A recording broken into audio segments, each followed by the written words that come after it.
यह इतिहास का सबसे कठिन साक्षात्कार था, लेकिन जब अभ्यर्थियों को परीक्षा पत्र मिला तो वे अचंभित रह गए, क्योंकि वह एक कोरा कागज था।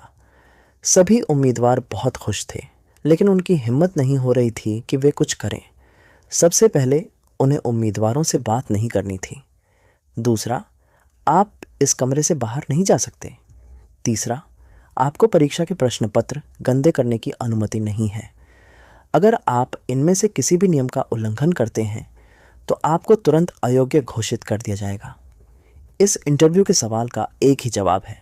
जो सबसे पहले जवाब देगा उसे $80 लाख सालाना की सैलरी वाली नौकरी मिल जाएगी। कोई सवाल? वहाँ का दबाव बहुत ज़्यादा था। सभी ने पहले आदेश का पालन किया। इसके बाद परीक्षक ने अपना 80 मिनट का व्याख्यान शुरू किया और कार्यक्रम स्थल से चले गए। लेकिन उनके सामने खाली कागज़ को देखते हुए कोई प्रयास करने को तैयार नहीं था, जब तक कि एक महिला अंततः खुद को रोक नहीं सकी। और लेकिन इससे पहले कि वह अपनी बात पूरी कर पाता, बाओ अंकियांग को गिरफ्तार कर लिया गया। पता चला कि उसने तीसरे नियम का उल्लंघन किया था और मामले को बिगाड़ दिया था। अब किसी की भी जल्दबाजी में कोई कदम उठाने की हिम्मत नहीं थी।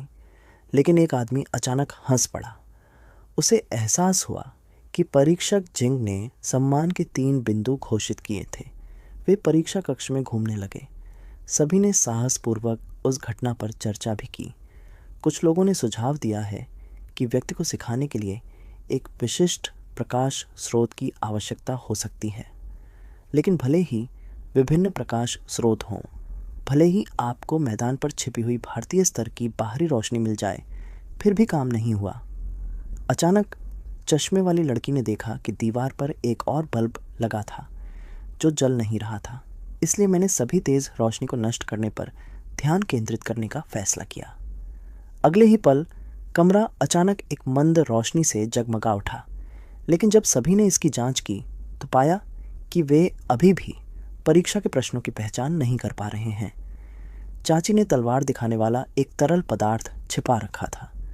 यह देखकर आह वेई ने तुरंत अपना डिब्बा सौंप दिया। आग की लपटों ने अलार्म सिस्टम को सफलतापूर्वक चालू कर दिया। लेकिन गुस्से का यह सैलाब तो आम बात थी। उससे भी ज़्यादा चौंकाने वाली बात यह थी कि बाओआन अचानक आगे बढ़ा और उस महिला को ज़बरदस्ती परीक्षा कक्ष से बाहर खींच लिया। पता चला कि आह वेई ने जो फाइल ज़मीन पर गिराई थी वह उसकी अपनी थी, जिसकी वजह से वह महिला प्रतियोगिता से बाहर हो गई। फिर उसने अपनी फाइल ही फाड़ दी, क्योंकि उसे समस्या समझ नहीं आ रही थी। जियांग क्यू को भी परीक्षा कक्ष से बाहर निकाल दिया गया। आह वेई के व्यवहार से भीड़ में असंतोष फैल गया। ज्यों हेई ने बिना किसी हिचकिचाहट के उस आदमी को पुरस्कृत किया और फिर उसे कुर्सी से कसकर बांध दिया। लेकिन आह वेई का शरीर अचानक सिकुड़ गया। पता चला कि उसे कोई गंभीर बीमारी हो गई थी। तुम्हें दवा चुपके से लेनी होगी, वरना तुम्हारी जान को खतरा हो जाएगा। लेकिन इस समय दवा अपना उद्देश्य खो चुकी है। अपनी जान बचाने के लिए किम बम्मी ने सुझाव दिया कि सब लोग एक दूसरे से जांच करें कि कहीं किसी ने दवा तो नहीं छिपाई है। हालांकि कुछ देर ढूंढने के बाद भी कोई नहीं मिला। परीक्षा बस 10 मिनट में ख़त्म होने वाली थी।